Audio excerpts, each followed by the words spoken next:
ibig sabihin komportable siya sa ano, dito sa Mangga? pinagkakapitan yung mangga. Ayusin kita bukas mangga ha. Wow, ang dami ng bulaklak ng aking sayote. Napakamahal pa naman ng sayote dito sa Dumaguete. Ay, Pwede ba pa ako kayo dyan? sa Pamplona. Yan na siya, oh guys, ang aking sayote. Alam niyo ba ang presyo ng sayote dito is 35 pesos ang isa, tatlo 100. So, kaya na-encourage talaga ako na magtanim ng sayote dito sa aming backyard. Ayan, ang dami niya. Pa, ang dami nitong bunga pa. Kaya dapat, kaya dapat, ay, bisti ka, may bisti. May spider dyan, maliko. Ayan, oh. Sa baba, spider ko.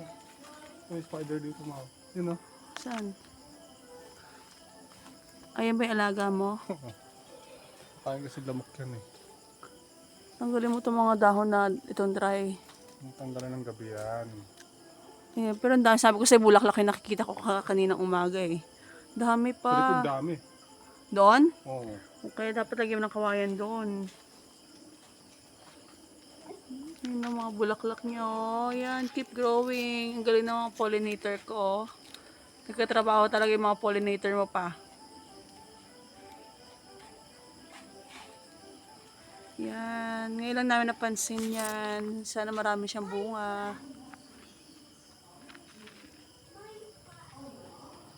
Mga bulaklak yan.